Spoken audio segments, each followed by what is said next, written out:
and I am the campus recruiter for our Deloitte Los Angeles office. And my favorite scent is probably anything that smells clean, like crisp, like fresh laundry or something. I could just put my face in it. So that's mine. And I will popcorn to Sam.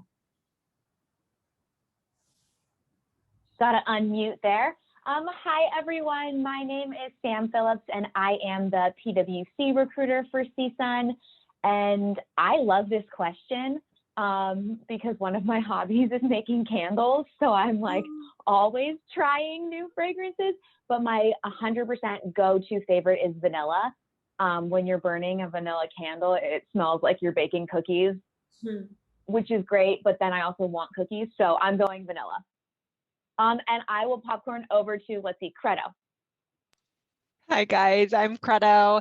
I realize I never say my last name, so I'm gonna say my last name, Savet Surani, and I'm with EY, and my favorite scent would probably be lavender.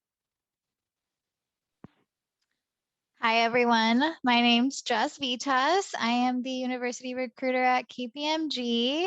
I'm happy to be here. I love this question.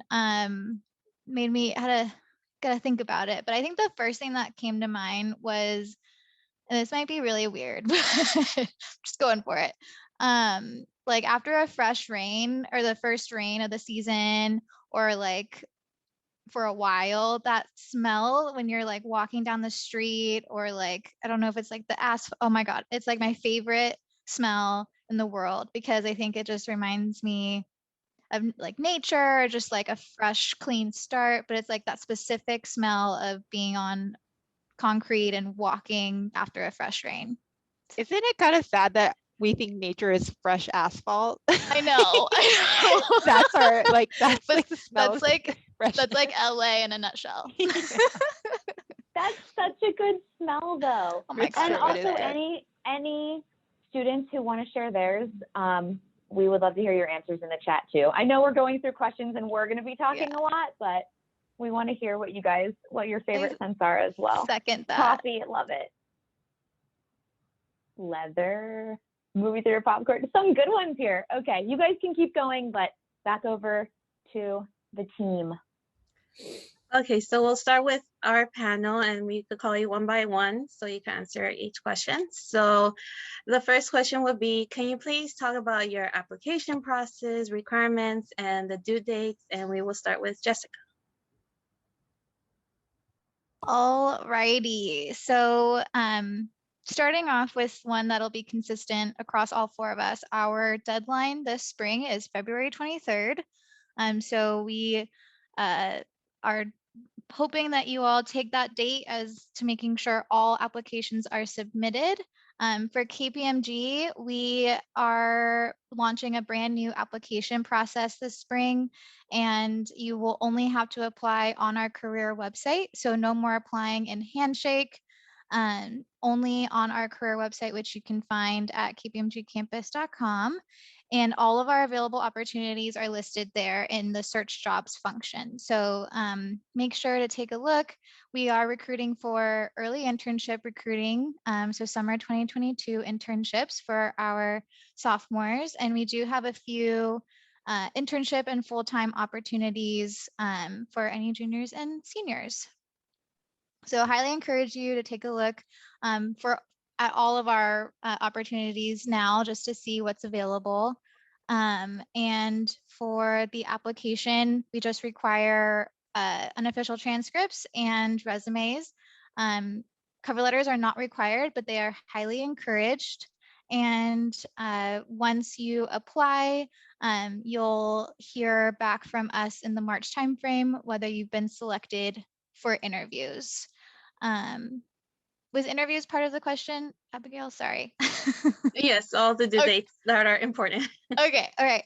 So for interviews, March timeframe, and it is based on the practice you apply to. So if you apply to audit and your friend applied to tax and they receive an email asking or having them selected for interviews, don't be discouraged, because our interviews are planned based on practice and they are rolling interviews. And I believe it is the same across all 4. And for KPMG, the interview process is 2 30-minute back-to-back interviews, and they are virtual, of course, and it's just 1 round. So interviewing with a manager or above in the practice you applied to, and that's it from the interview process. I do believe we all have different interview processes, so trying to think of anything else that aligns. But I think that's it. So I'll popcorn over to Sarah. Thanks, Jess. So for how to apply, so if you go to CSUN's Handshake, you'll see the job postings that we have there. On the top right of that posting, it'll say like apply externally or something like that. But before you click on that, take a look at the instructions that are listed below, and it's going to have a link to a survey.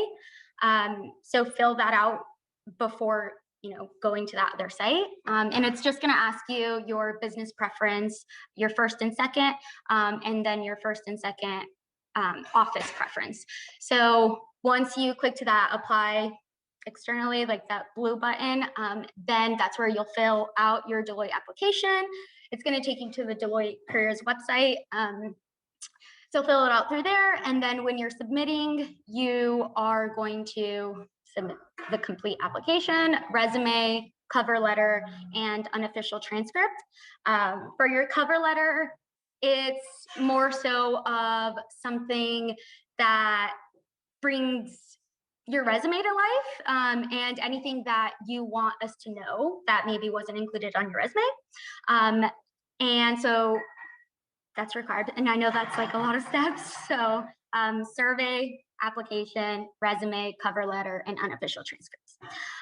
If the job that you're looking for isn't on a Handshake posting, then you could go through the Deloitte Careers website and look for the job that you want, because maybe they're hiring in a different office. So maybe it's not open to LA, but if you're interested in another office, you can find it on the Deloitte Careers website. And same deadline application as all the others. So it's consistent, February 23rd. Credo, thanks for putting that in the chat. And I think that's all for application. Positions on Handshake are early internships, so summer 2022 internships for audit and tax. Some way to know where if you're eligible is how many summers you have left before your graduation. So for this one, for summer 2022, you'll have 2 summers left before graduation to be eligible. And then when it comes to interviews,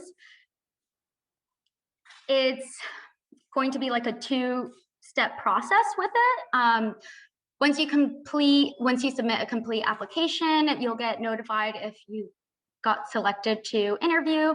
The first round is going to be a Q&A session, so like pre-recorded video submissions. It's half free response and half video.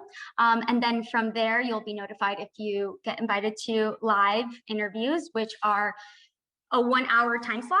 So it's 2 back-to-back 30 minutes, and they're all behavioral style questions.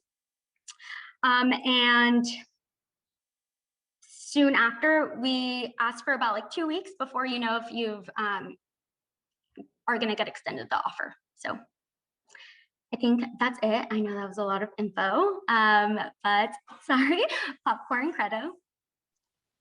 Okay, so EYs.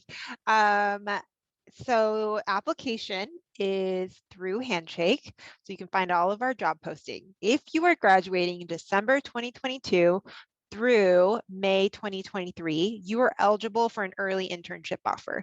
So you'll be looking for a summer 2022 internship. We have posted for audit and tax. If you're interested in consulting, that will be recruited in the fall. Through how you apply, Handshake again, you go to that job posting and you'll click on the 2 links that are in the job posting. It's going to be a preference survey like Deloitte's. That's where you tell us your preference and what you want. So audit, tax, LA, New York, wherever. And then you'll also fill out the EY application. So there's 2 links. Please make sure you fill out both or I will not see your application.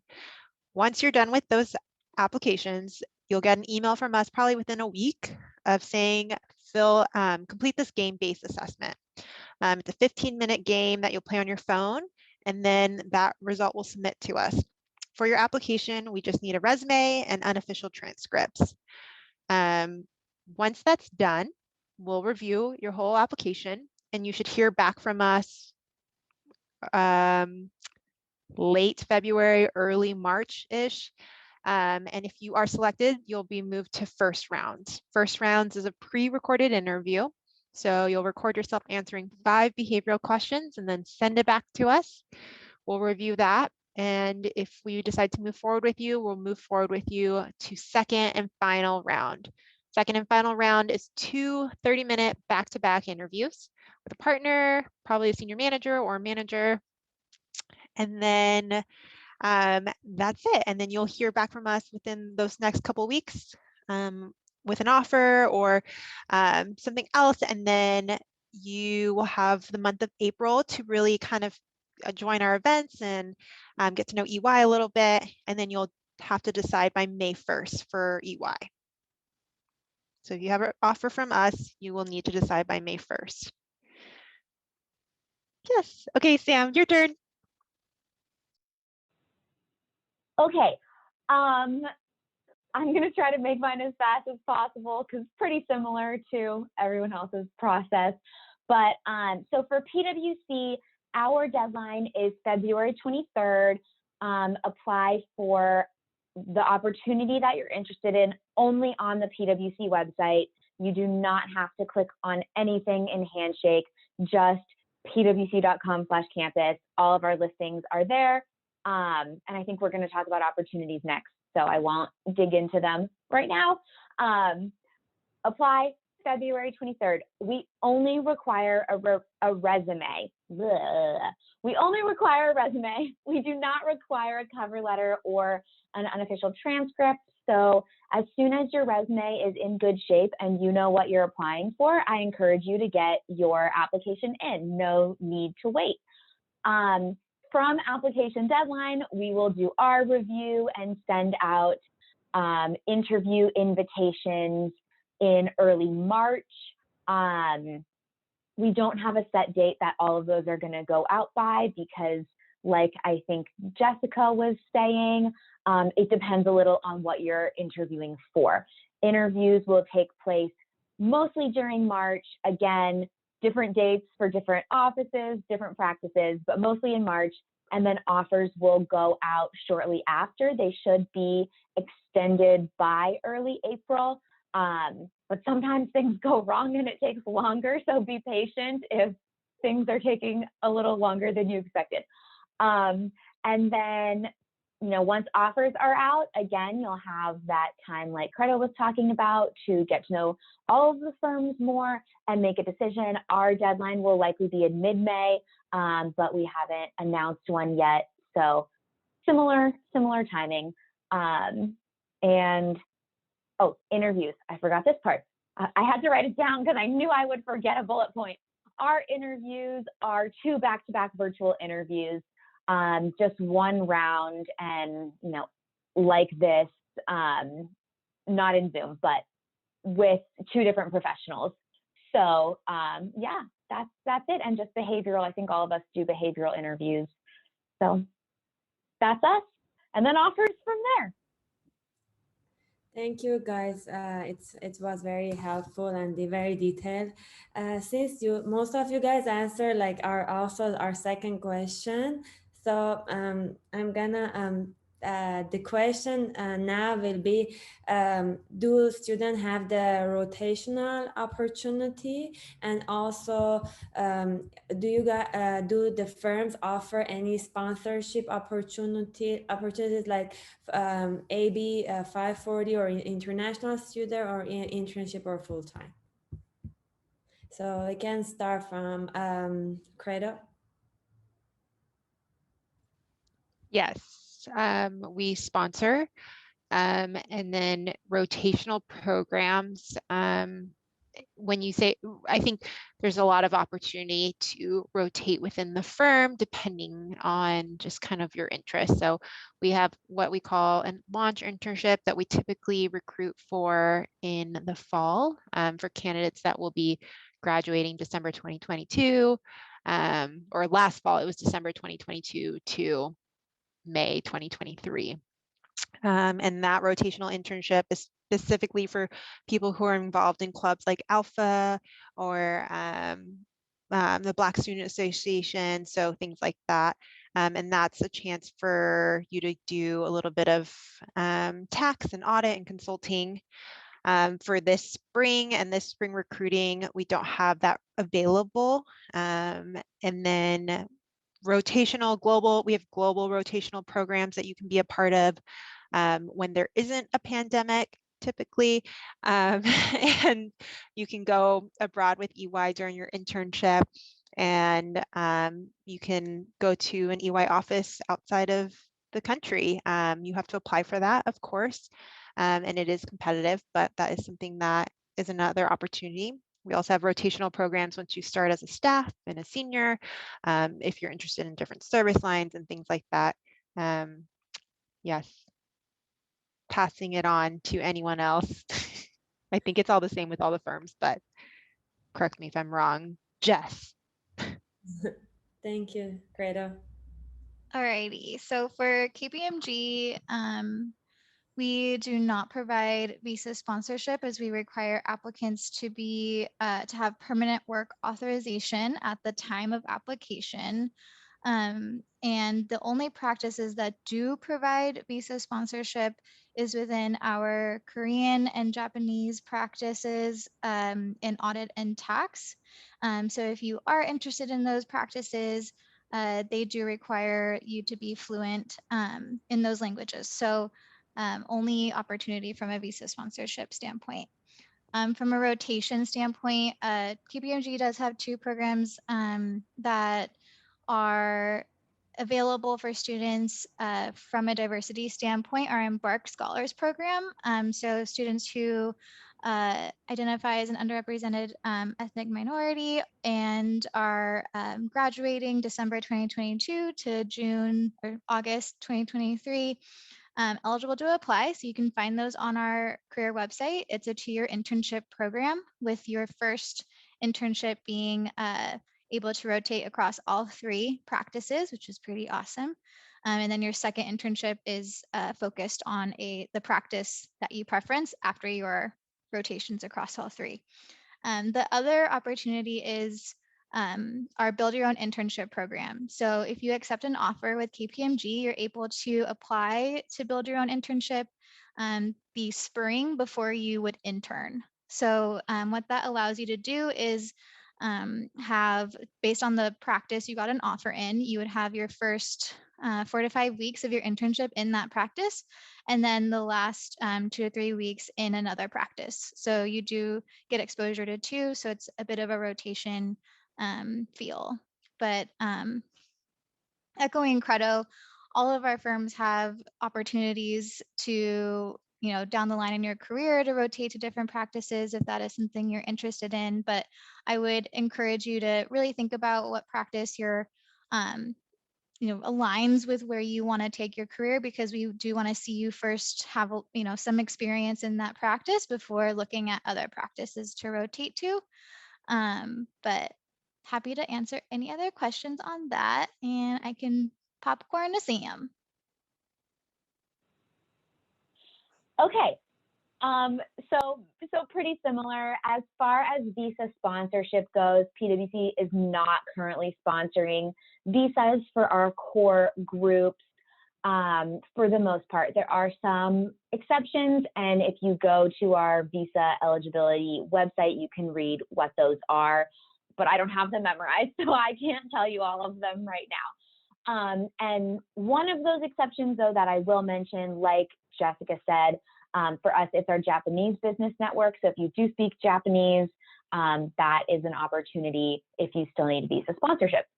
As far as rotational opportunities go, for the most part, no. Our early internship recruiting, which is for our Elevate program and summer 2022, you do have to apply directly to one of our groups to like tax or audit, and those are not rotational. The only thing that we do have that can be considered rotational is our START program, which is our diversity internship, our diversity early internship. So you would intern for START this summer, you would have tax exposure, audit exposure, be able to do shadowing, and then the following summer you would have selected one of those groups to intern in for your client service, your full-time client service internship. And so that is the one area that you do get to experience more than one line of service. And our START internship is open to underrepresented minorities in the professional services field, as well as individuals with disabilities and veterans. And though that would be the only thing considered rotational for us, our client service internship is not. Sarah. Thanks, Sam. So yes, Deloitte does sponsor. And then when it comes to rotational internships, we are not recruiting for that this spring. So I would tune in the fall, and we will be recruiting for Pioneer and Discovery internships, which are for freshmen and sophomores in the fall. So. Thank you. Everything is also helpful. You know, it's good for all these students to know, and where they stand right now at school and what they could apply for and what they could expect for next fall. Thank you. And the next question would be, what is one tip that you could give to our students to have a successful virtual recruiting journey? And we can start with Sam. Sure. So I think we all know that recruiting virtually and doing school virtually and doing life virtually is exhausting. So I think like the best tip is just show up. Like, I'm impressed by the people who are here, because I know you've probably had classes. Some of you were at my VITA Alpha Psi presentation earlier today, so you're doing double recruiting duty. So I think like first tip is show up, be present, be on camera if you're able, because then we feel more connected as well. And along with that, it is exhausting, so take breaks when you need them. I know I definitely take breaks a lot during the day, because you do need to get away from that screen every now and then. So just showing up is a great first step, and I'm sure the other recruiters have other advice to build on that too. Should I popcorn someone, or did you have specific order you want to go in? Sorry. I could call you if that's fine, so you don't have to worry about that. Okay. So you could continue with Sarah. Thanks. So yes, definitely want to echo what Sam just said and be present, show up. Video always helps. It helps us and professionals put a name to a face. And it's kind of like you're there in person, right? As close as it can be. And then in addition to that, I mean, it's not so much a virtual tip, just a recruiting tip in general. I would try to make as many friends as you can in your accounting classes and use each other as resources. Maybe you didn't hear about an event that's going on and someone in your class reminds you, and so you end up showing up. because of that. So just your classmates are really good resources to have and a good support system. And then when talking to professionals, so virtual and in real life, just show that you're confident and that you know your strengths, that you're there because you deserve to be, and that'll come across. So. Thank you, Sarah. And now Jessica. Love the advice Sam and Sarah gave, and I 100% echo that. You know, I think the biggest thing too is when you do come to an event, I think this kind of relates to, you know, we're all feeling the virtual fatigue. We know that as students too, it's really hard right now, and so we definitely understand that. So just manage, you know, what events that you want to attend, and when you do attend those events, come really engaged, come prepared with questions, come prepared to turn your video on. We know this is a hard experience for all of us because we miss being on campus and seeing you all in the hallways and having tabling and being able to see your smiling faces in person. We really miss that. So when you do join us, just try and be as engaged as possible, but don't feel like you have to go to everything.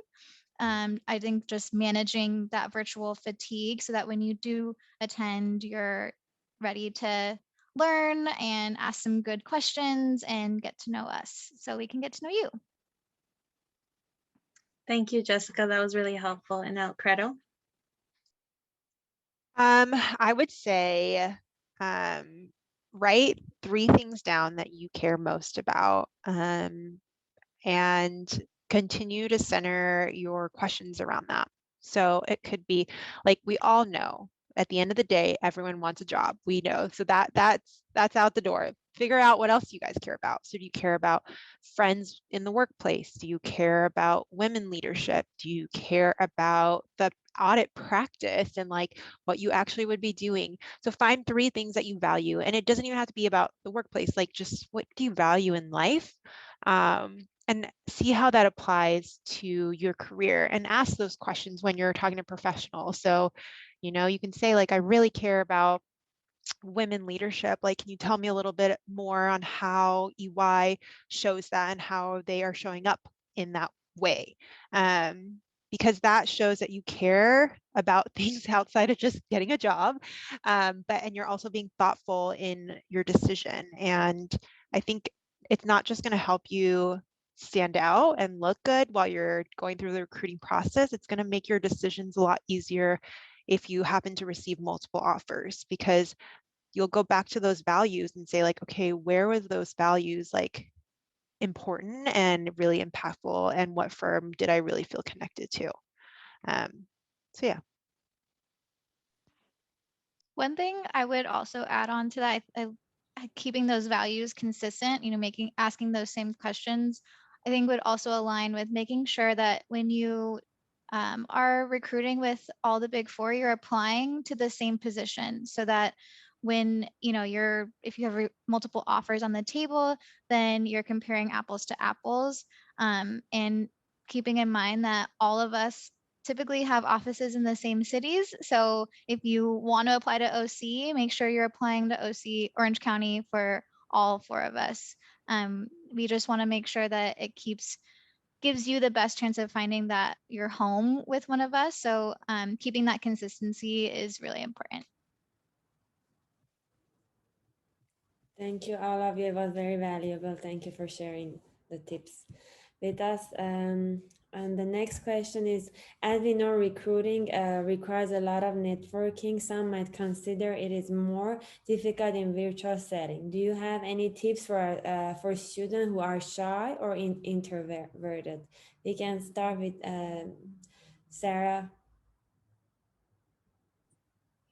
Yes, so for all my shy, introverted pals, and even extroverted, just something that helps in a virtual setting is coming, and it kind of goes off what Credo and Jess and Sam and what we all kind of just answered right before, is coming prepared with knowing what you want to say, what you want answers to, and jotting those down so that you speak up and you actually get those questions answered, and you're not just, kind of quiet and waiting, and you don't end up getting anything beneficial out of it. Because at the end of the day, the whole networking is for you, right? So you want to get something out of it, whether that be your questions answered or just information and details. So definitely come prepared, and I think that that'll help you speak up. Thank you, Sarah. And then Jessica, if you could go. Yeah, next. of course. I think when it comes to virtual recruiting, we all know recruiting through a screen is not great and not as, or as fun as it is in person, and just being able to feed off of each other's energy, we miss that too. So remember that it's a two-way street when you're networking with professionals. They're wanting to make that connection with you too. So I think what Credo said, with having those 3 questions that really align with your personal values, making sure you share those with them. And, if you're feeling a bit nervous, remember our professionals are people. They want to help you. They're not there to interview you. They want to get to know you. And I think if you're really feeling a little over anxious or overwhelmed, just sharing that with them and saying, I have a few questions.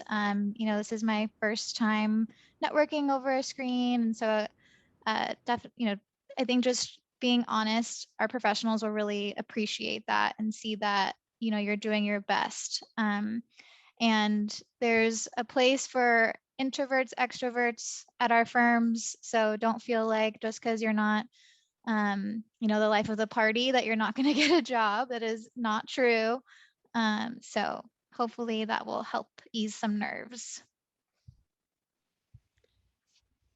Thank you so much, Jessica. And then Credo. I remember once Credo told in one of our, in the recruiting boot camp, that recruiting is like a dating. So I always remember that. Oh my gosh, I don't remember saying that, but I totally sounds like something I would totally say. Speed dating, I guess you could say. But just embrace it as like a new friend, right? Like sometimes dates work, sometimes they don't. But at least you got to meet someone interesting for sure. I would just say practice, you guys, even if that means going on dates and you practicing that way, or just calling a friend and practicing. I think practice makes perfect, and repeat the same thing. And the more times you can practice it, the better, and the less nerve-wracking it is. Thank you. And thank you so much, Credo. And then Samantha, if you could. Yeah, I think what Jessica said about that our professionals are humans, they're just trying to make a connection too. Like they want to get to know you. So you don't need to feel anxious about that. Like just come in, have some questions ready to go. And if you're nervous, like know what you need to do to like hype yourself up. And, maybe it's the afternoon and you're in your slump and you need to get some energy, like do a power pose. It's going to make you feel better. And then go to that event or that, meet the firms. And meet the firms at CSUN is one-on-one. So like you have to say something because you're like the professional you're talking to can't talk the whole, like it's 10-minute slots, right? The whole 10 minutes. So just have a couple questions in mind and then let the conversation flow from there. Our professionals are not trying to make you feel uncomfortable or make you feel like you need to lead the entire conversation. They're there, like it's a back and forth. But for real, like those power poses do help. And you will feel more confident if you just like do a superhero pose for 1 minute, 30 seconds before, if you're feeling nervous. It's like little tricks like that that will make you just like feel a little bit less shy and a little more confident. Thank you, Sam. That's a really good advice, doing a PowerPoint before you go in there. And as you mentioned, the Meet the Firms, this semester, we only are limited to 10-minute slots. So what advice would you give for students to allocate their time properly so they could, get the most out of Meet the Firms? And we could start with Jessica. I had a feeling this was coming to me first, but I think 10 minutes is really short. We 100% acknowledge that. So don't feel like if you didn't get everything in, it was, time wasted. That is not at all true. Our professionals know it's really short too. So I think the key things first is just sharing, what you're interested in learning. Either it's the practice that they're in, or maybe it's even an experience. So going back to what Credo said of having those, 3 questions that you are that align to your core values, and making sure you're, getting those questions answered by all professionals you meet. I think really taking the time to get to know their personal experience is really key. So maybe focusing on one big question that you want to ask them, and knowing that based on that question, the conversation will evolve naturally. So if they're in a practice that you're really, really interested in, then focus on a question that's about their day-to-day. I think being very intentional with who you're signing up with and talking to it will help you prepare for that 10 minutes. So that's the biggest takeaway, is just really getting to know their story with our firms. So hopefully that helps. Thank you, Jessica. And now Credo.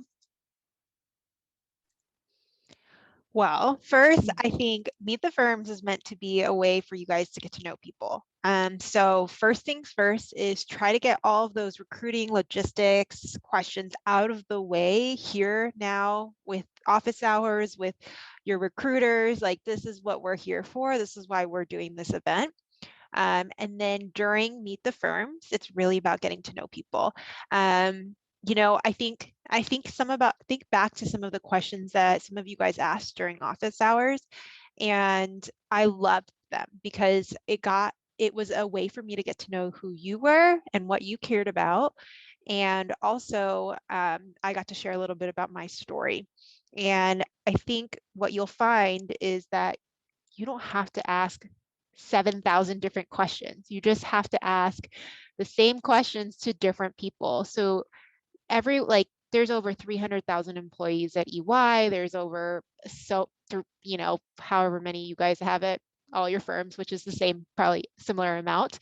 And everyone is different. And so you're not going to get the same exact response, and maybe you will in some of the things that like the firm provides, but the story is going to be different. And so in those 10 minutes, I would say do an elevator pitch for 30 seconds so that they know who you are, and then end with like what a question that you care about, so that you have the remainder 7 minutes for them to kind of respond to that question. Thank you, Credo. And now Sarah. Yes, so for Meet the Firms, how to make the most out of those 10 minutes. Let me think. Okay, so definitely going into it already having done your homework. So not asking audit professionals and tax professionals what is audit or what is tax. Asking more specific questions, that'll make more of your time. And I also, yes, so treating it like a conversation, a natural conversation, instead of having questions listed out. Ask one, we'll have them prepared, but ask one and then actually act like you want to know the response to it. And then you guys can, back and forth, connect on it. And then maybe another question stems from that conversation and you guys make a connection, right? Don't just ask questions, get an answer, and then ask another question. You want to make the most out of those 10 minutes. And the way to do that is to feel like you actually had a conversation with them and connected with them. So. Thank you, Sarah. Yeah, that's really important to have the conversation be natural and just instead of a actual like interrogation. And now Sam. I think that the advice that you three gave was great. So I don't really have anything to add. Just let the conversation flow. So ditto. Okay. Our next question, Credo, you also mentioned in your you kind of answered this question, but could you please like give an example, the best way to introduce yourself throughout an elevator pitch? Could like give you an example how to give a good first impression? Yeah, so I will say that I'm not going to take credit for this, but I heard another recruiter say it, and it's brilliant, and I've used it ever since. Use your elevator speech as past, present, and future. So tell a little bit about who you were, and how you, and then present, how you got here, and future, what are you looking for? So my example is, hi, my name is Credo. I graduated with a marketing degree. I started at a marketing agency and helped launch their internship program. And from there, I realized I really love supporting future students that go into the workforce. So what brings me here today is that I am so interested in just how EY supports their interns. Could you tell me a little bit more about that process and what does the internship look like?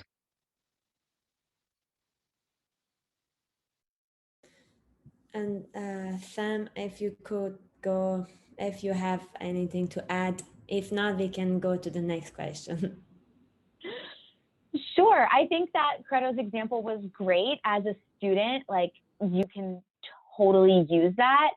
I think one thing that like we appreciate is, and professionals appreciate, is knowing right off the bat what you're looking for. So, you know, like Credo said, for you it might sound more like, hi, I'm Sam. I am a second year CSUN student graduating in May of 2023. I am looking for an early internship opportunity and I'm leaning towards tax. Can you tell me about your experience in PwC's tax practice? Which is basically exactly what Credo said, but what you guys could say. So like it helps us so much. Like if I have office hours and I'm talking to someone, it helps so much if I know what they're interested in right away, because then I can tailor the conversation to, okay, I know you're interested in tax. What can I tell you about tax? Who else can I introduce you to? Who else can I introduce you to from tax, to make the conversation more fruitful for you? So yeah, just starting with what you're looking for is like a great way to let us know how we can help. Thank you, both Sam and Credo. All valuable. Thank you for sharing that. And next question, Abby could ask. So every semester there are new students, you know, in the accounting program, and I know some of them, like myself, work sometimes either part-time, full-time, and they have to juggle work, school, and also family contributions. So and they cannot attend as many events as they want to, you know, for their firm that they prefer or they want to, you know, recruit. So what advice would you give for those that, you know, don't have as much time as those students that could have time to attend every event? And we could start with Sarah.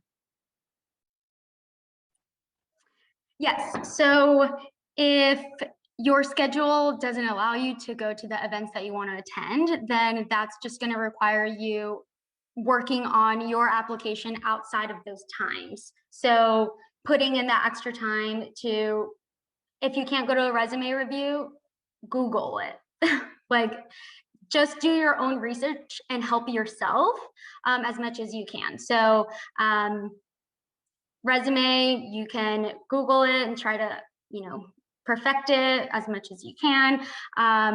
Transcripts with grades, put in the effort to get good grades, because that's already going to make you stand out when we are reviewing your application. So even if we haven't met you, maybe if professionals haven't met you, but you have a strong resume, you have a strong cover letter, you have strong grades, then we'll get to know you as, you know, as the process goes on, right? So that would be my advice. Oh, and sorry, one last thing, definitely use that as your strength, because it is, you're working, like that's awesome, right? So definitely highlight that. That's what makes you unique, and that's what makes you strong. And at the end of the day, we're a professional services industry. So service industry, working, like it ties in perfectly. So don't cut yourself short and highlight your strengths. Thank you, Sarah. That was a lot of information that's really helpful. It really helped me a lot too last semester. Do you have anything to add, Jessica? Yeah, I think echoing what Sarah just ended with, you know, we love that about CSUN students, because you all are usually juggling multiple responsibilities, whether that's supporting family, whether that's a job. And, you know, I think that's something that you all should be proud of, because you're still making time to get your education, and that's awesome.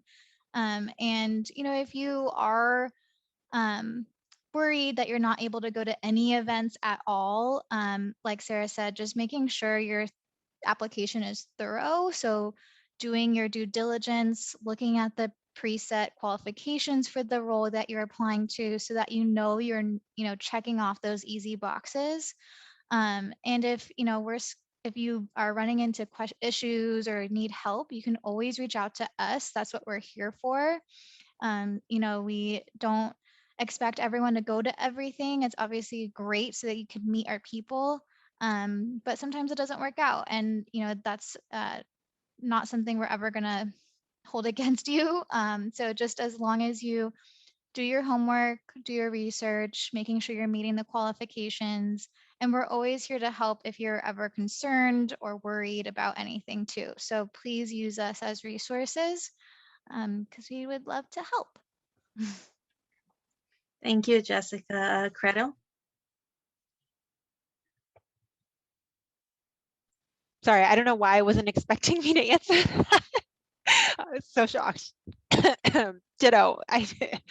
No comment. Ditto. Sorry. And Sam, do you have anything else to add?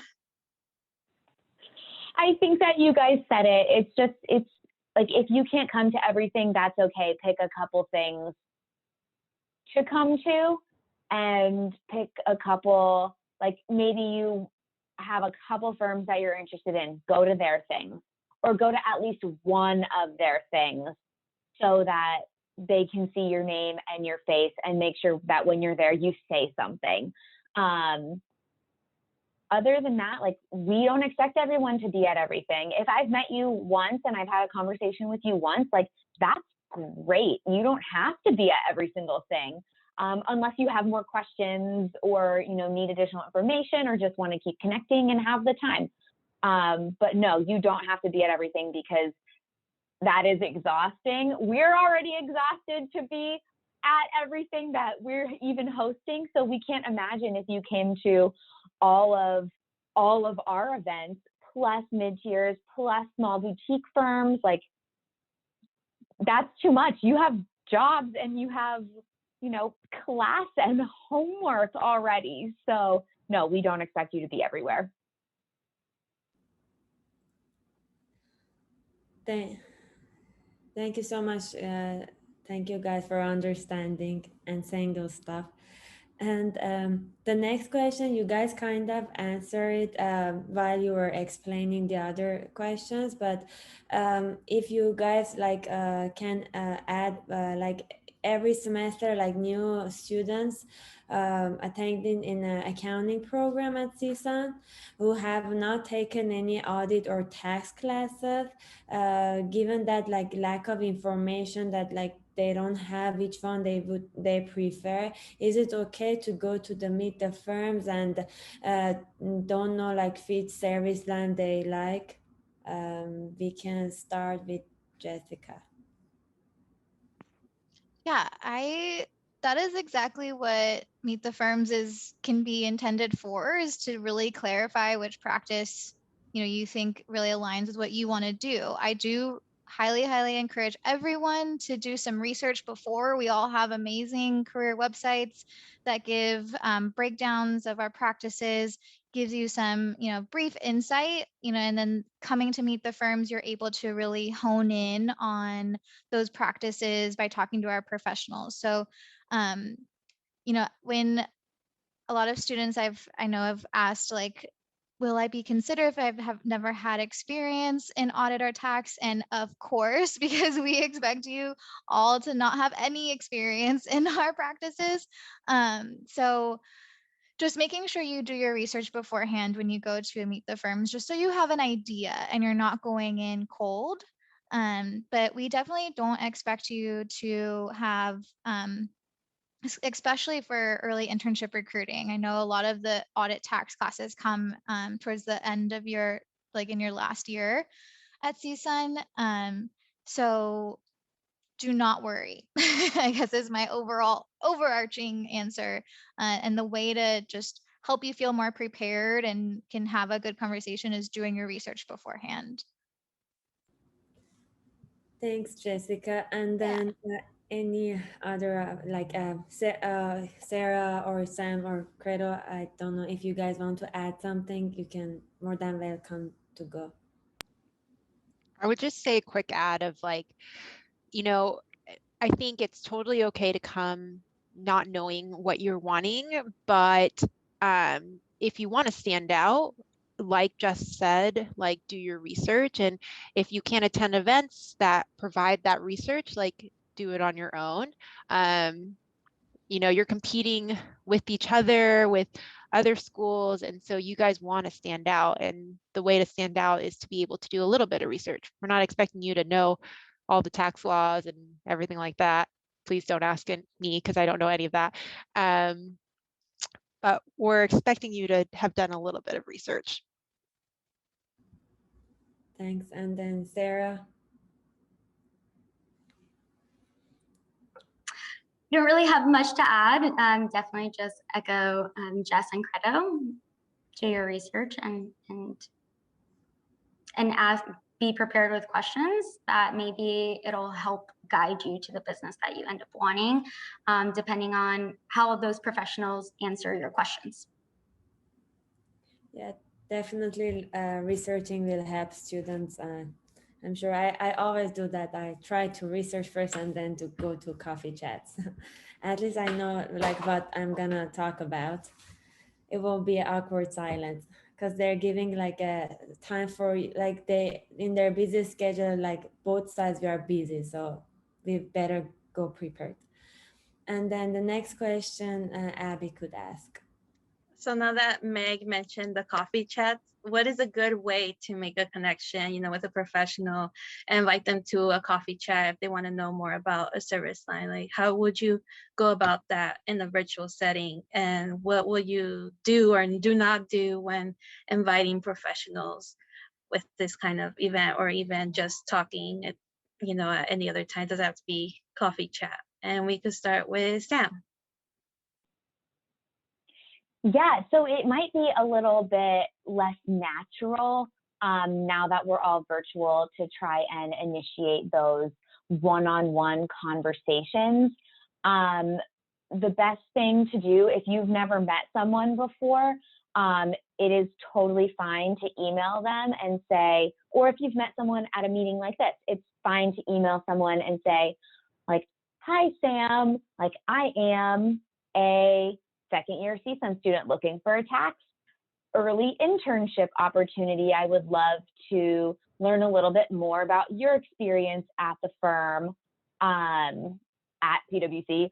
Do you have availability this week for a coffee chat? Here are some times that would work for me.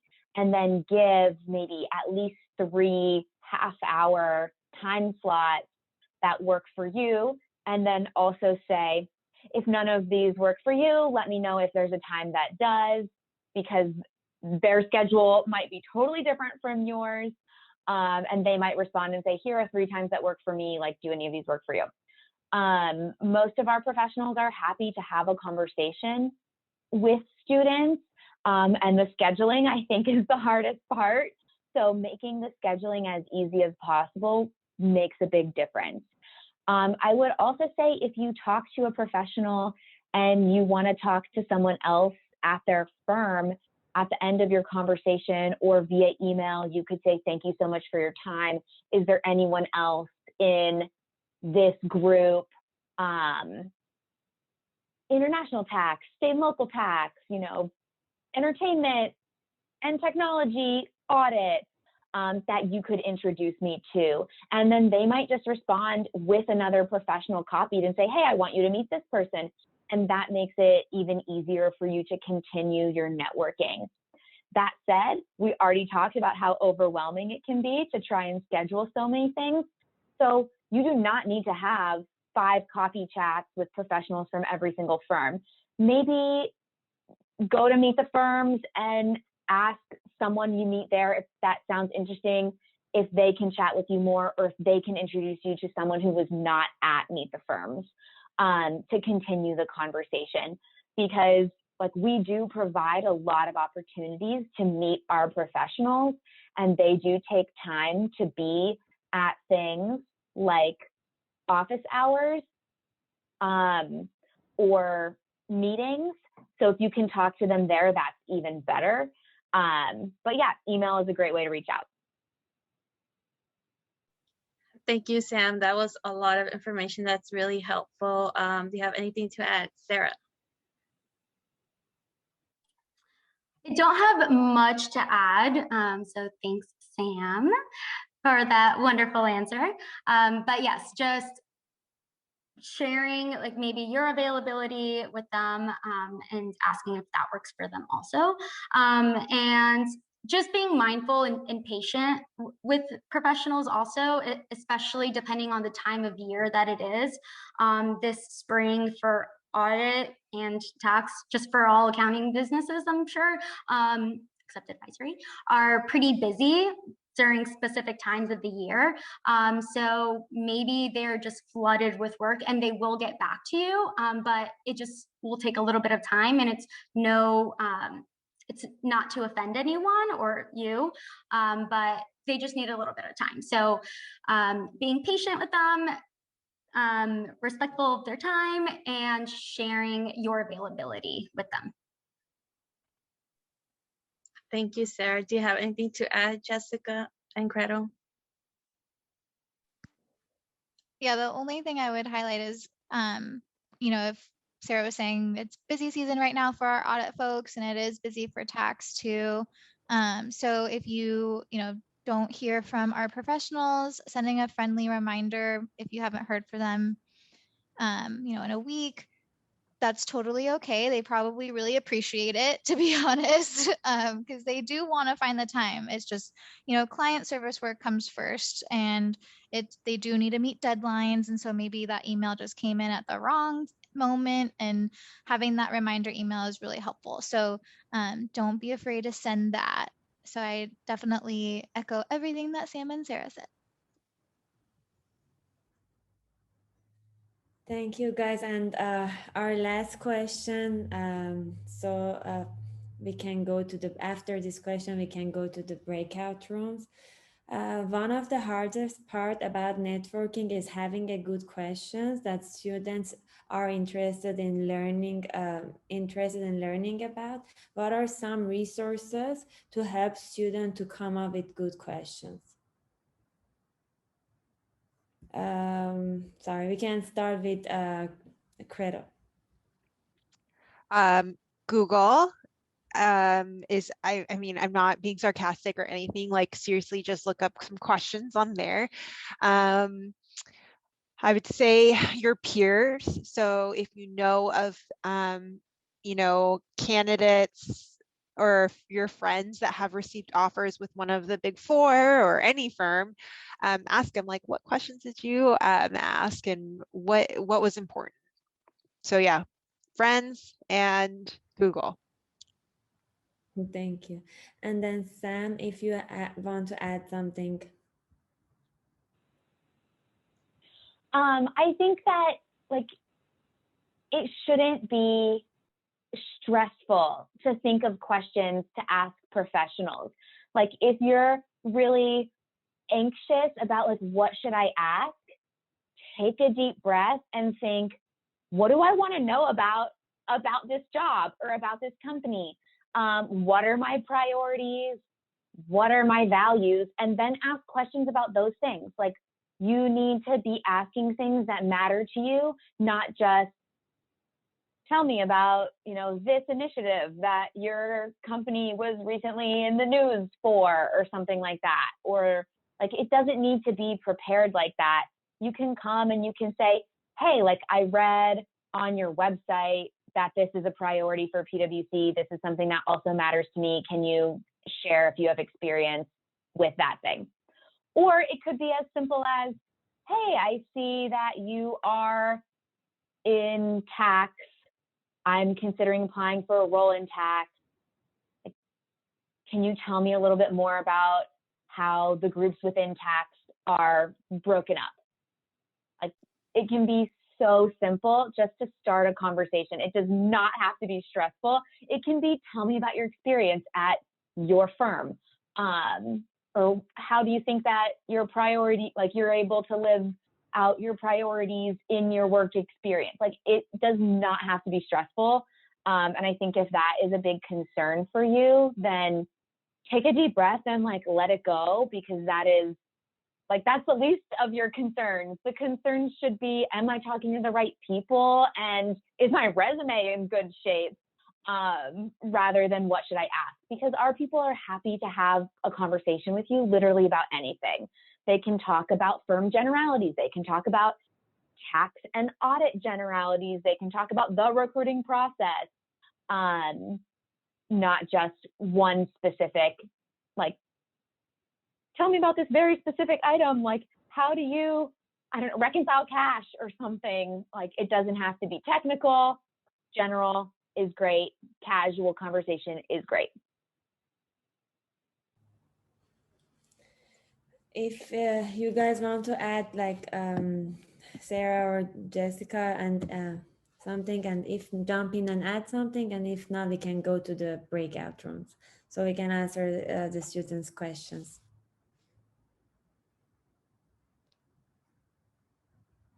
We are good. Okay. Now my Nicole, I guess she can open the breakout rooms. Yeah, so we're not going to do breakout rooms. We're just going to leave it open to everybody. Oh, okay. Anyone that has any questions, sorry, can raise their hands or can type in the chat box and we can read that.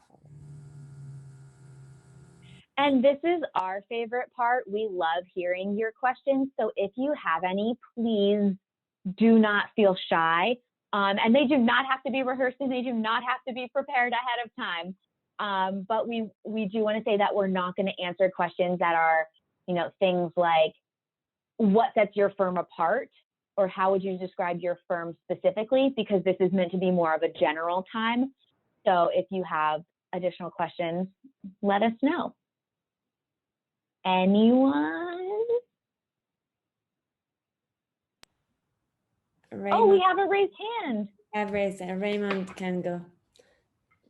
Hi, I have a little bit specific, but I hope it's general enough that you would let me ask this question. So I know it's a bit premature, but let's say I get stuck to one of like the big four, right? Is there a possibility to kind of like adjust your starting date? Because one of my priorities is getting my CPA. And then if I could do like maybe a couple exam, maybe one exam before I started, like it would like give me a leg up. It is something that, first of all, like possible.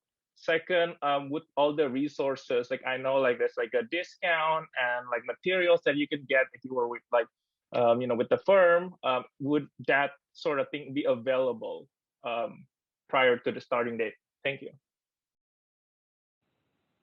Okay, that is an excellent question, and I think that's one we're happy to answer. For PwC, our start dates are pretty set in stone.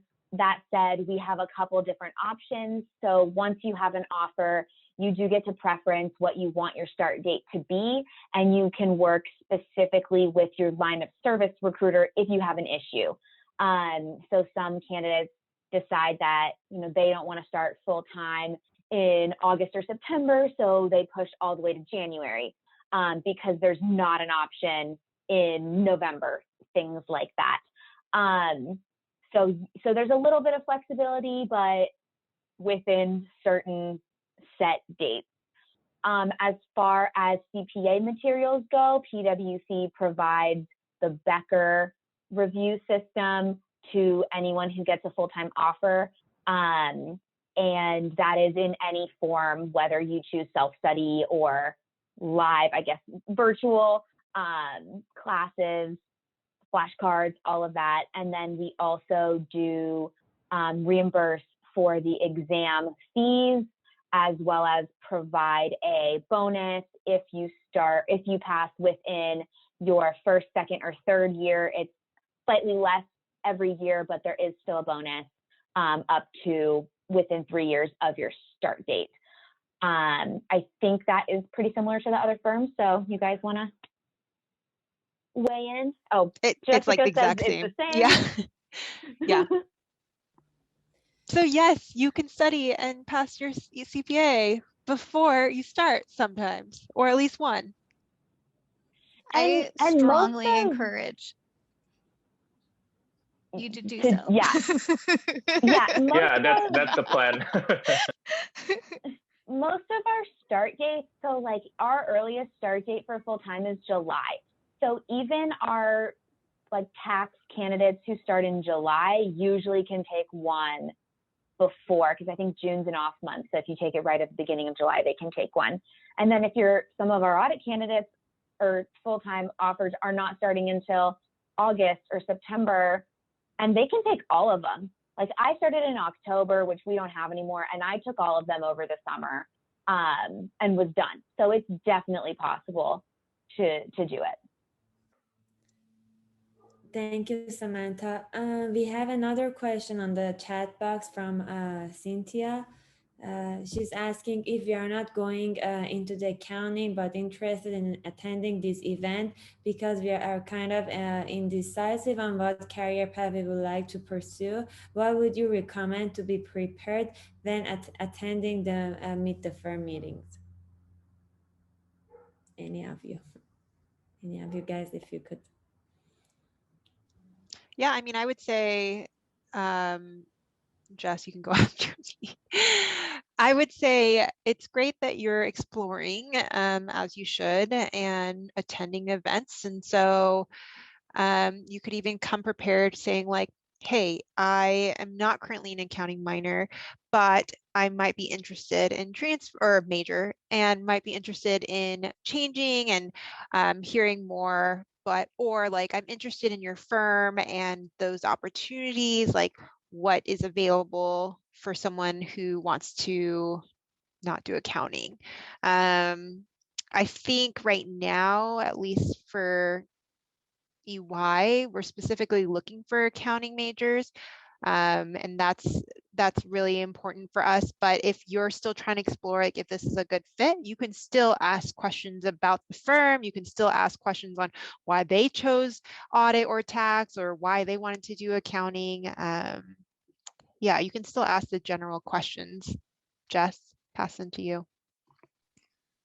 Yeah, I was just gonna say, even though you're still kind of deciding on what makes the most sense for you, still, take the time to do some research. It doesn't hurt to just get a feel for, what each practice does. And if anything kind of piques your interest, you never know what you could find that you didn't know before. But echoing Credo, our professionals, we attending Meet the Firms, we are looking for our accounting and IS majors. So, but I think it's great that you still want to attend and, learn more and more information. So definitely still welcome. Julian has a question. Hey guys, sorry. So Raymond got me thinking when he asked about the CPA thing, like in the start dates. When are start dates usually for people that graduate like in December? Is it going to pretty much always be in January since busy season kind of comes up right after that? No. So at least for EY, and I think it's similar what it sounds like when Sam was explaining her start dates, you are getting an offer for summer fall full-time. And so the dates will vary and change, but it will be, so say you're interning summer 2022, then you're going to get a summer fall 2023 full-time offer. So those start dates will vary. So whether you start in June of 2023 or January of 2024, but it just varies and changes depending on business need and all of that. But again, it's a summer fall offer. Is that how it's similar for you guys? Yeah. Which is great if you are graduating in December, because then you have all the months to study, which is very good. Very, very good. Sounds awesome. Thank you guys. We have January dates too. And so if you did need to start earlier for some reason, that could be a one-off conversation. But again, for the most part, it's those summer fall dates. Sweet, thank you. Thank you, Sam. Fardeen has a question. Hi, thank you everyone for coming out. I just wanted to ask, can you guys share maybe any common mistakes that you guys see regarding interviews, whether that's recorded or even, in person, the second round interview? Yes, I can start off. So biggest common mistake when it comes to pre-recorded and live interviews, I'll start with pre-recorded, is thinking that just because you have everything written down, that you're going to be able to say it out loud. So definitely, and I think it'll kick in once, it's recording and then you are saying it, you might get flustered, even though you wrote down all your answers and you memorize everything that you want to say. It's different when you say it out loud. So definitely say it out loud before so that it's not your first time saying it out loud on video. And then the second common mistake is doing really well on the pre-recorded portion and thinking that that's enough prep going into the live interviews, because it's not. You have to prep again, right? Just so everything's fresh on your mind and you feel confident when you are going into those conversations. So those are two. Thank you so much, Sarah. And we have another question from Liana. Hi, thank you guys for the information. But I have a general question. So you all offer only tax or audit. Do you ever offer like something else besides tax or audit? So I can grab this one first. So CSUN is an active source for us for tax and audit specifically. And then a lot of the times we're also recruiting for our digital assurance and technology group, which is formerly risk assurance, but they're not recruiting through Elevate this year. They're waiting until the fall. So we don't have any of those opportunities. For CSUN purposes, we are typically not recruiting for our advisory roles. And I think that's pretty similar for the other firms with consulting. And that's just because those teams, like the national advisory team, picks which schools they specifically want to recruit at, and they're looking for really specific degrees at those schools. And for us, it's a really small number compared to all of the schools we recruit tax and audit for. So we are typically looking for just tax and audit, and then sometimes our risk assurance as well. That said, for PwC, our opportunities are all listed, so candidates are welcome to apply on the website to any role, but just know that we are looking for tax and audit specifically. For KPMG, we do have some advisory opportunities for our early internship recruiting. So for sophomores or those with 2 summers left, you can find those on our KPMG careers website. And in the past, we had limited advisory positions, but with our open application, now you're able to see all advisory positions. So definitely take a look at those. And I know that Christian had a question about whether there's opportunities for those graduating in spring 2022. For KPMG, we do have a select few of practices that still have internship positions for this upcoming summer open. And I think all 4 of us, if we do have those opportunities, they are posted either on our website or on Handshake. So definitely check those out so you're not out of luck. But say if there's not a practice that you really want to apply to, I encourage you to come back in the fall, as that's when a lot of us have our full-time opportunities. So there's always a plan A, a plan B.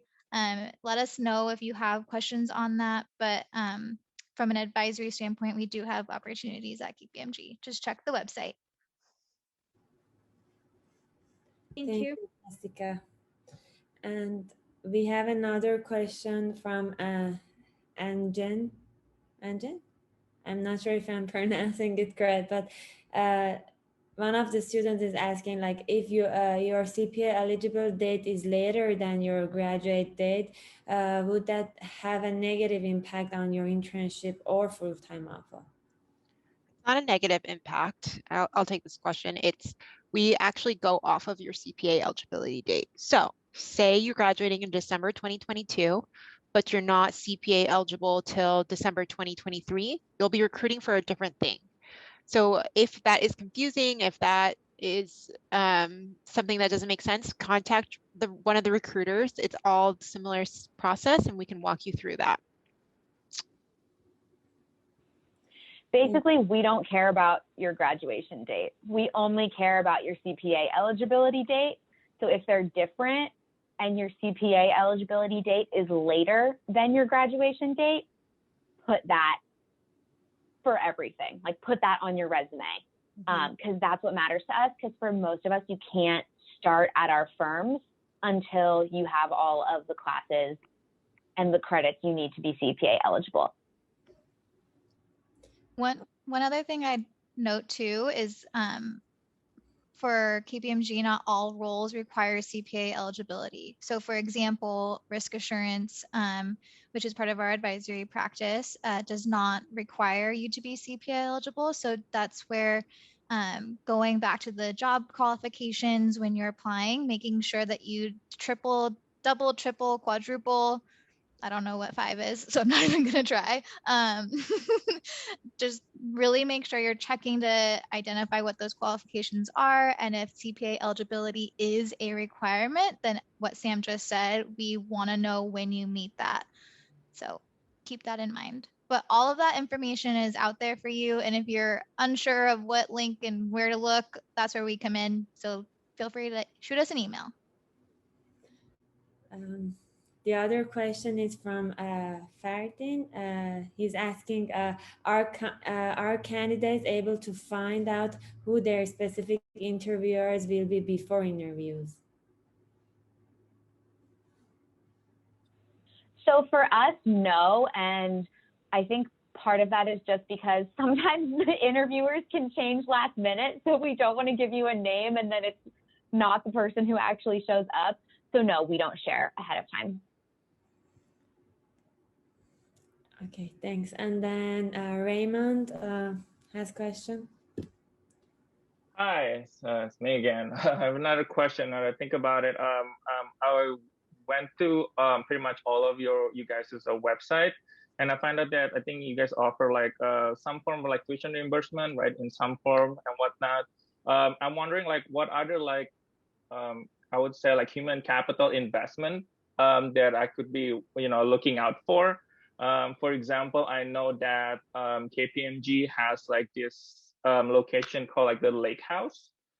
Yeah, like something similar to that, where like a training or like something that basically invest in like the people at the firm, and thank you.